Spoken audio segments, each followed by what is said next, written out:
Helene has intensified to a Category 4 storm. It's expected to make landfall in the Big Bend of Florida in a matter of hours this evening. Storm Team Chief Meteorologist Dave Nussbaum is tracking it. It has intensified just over the course of the day, Dave. That's right, over 25-mile-per-hour winds since early this morning, and that's a rapid intensification, now a Category 4 hurricane. And you can see here, this is from Sarasota, Florida, a video that has come in, and it's basically showing one of the rain bands from this. And initially, you can see here some of the shrubs and bushes blowing around, but look at that. This is far removed from the actual center of the hurricane, and they're still getting heavy rain, tornado warnings, and some gusty winds out there. Even put a little bit of some waves on the pool in the backyard there. So again, a lot of these areas away from the system are seeing this, and we can see some of that here in Alabama as we head into tonight and into tomorrow. Right now, though, you can see one of the reasons why the storm has intensified. Notice here the lightning. When you see a lot of lightning surrounding the eye wall there, it's really intensifying. Thunderstorms are getting really robust and building up,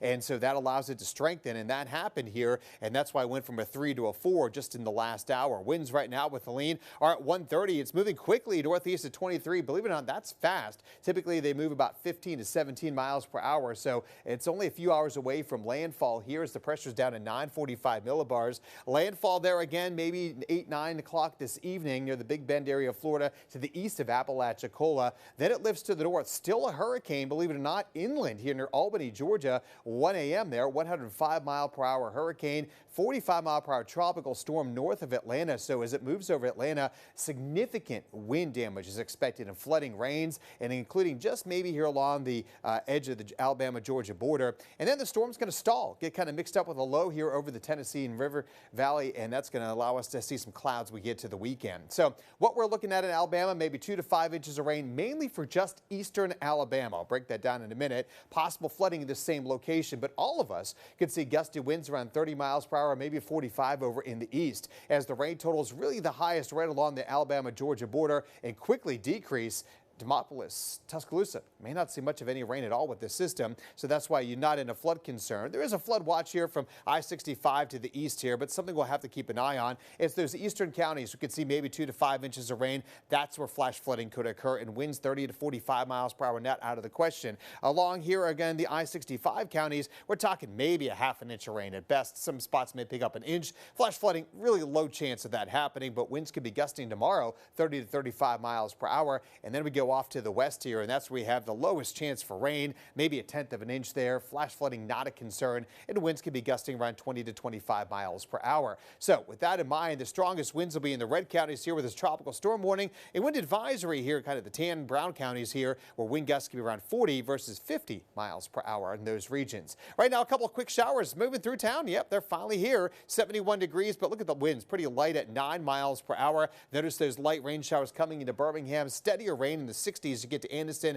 Lineville area, back toward Talladega and Alex City. But that heavy rain will continue to work its way here northward here overnight tonight. Right now, just some light rain showers, a good soaking rain, and we did have a lot of rain yesterday, so some of those areas do need to watch out for flooding because the ground's already saturated. Rest of us, though, pretty dry for the moment, but you'll see on Futurecast I put the wind gusts on here with the rain, and that heavy rain starts to build in 7 o'clock this evening over the east, continuing here as we get to 11 o'clock tonight. Notice here Tuscaloosa, just some wind, not really much of any rain. Overnight, we'll see some of that heavy rain, Lineville, Talladega, Anniston, Gadsden area through 6 a.m. tomorrow. Winds for everyone start picking up as you head out to work and school. And then tomorrow, with the low sitting north of us, we're going to see rain wrapping back around here at lunchtime. Look at the wind gusts tomorrow, still 25 miles per hour, but we could see a few stray showers sneaking in during the afternoon. And check this out in the evening. Winds are expected to pick up, gusts around 30 or so, just in time for the high school football games Friday at 6 o'clock, with a couple of these showers lingering here as we go on into 10 o'clock Friday night. So not a lot of rain tomorrow, but those winds will be howling, especially during the evening hours on Friday.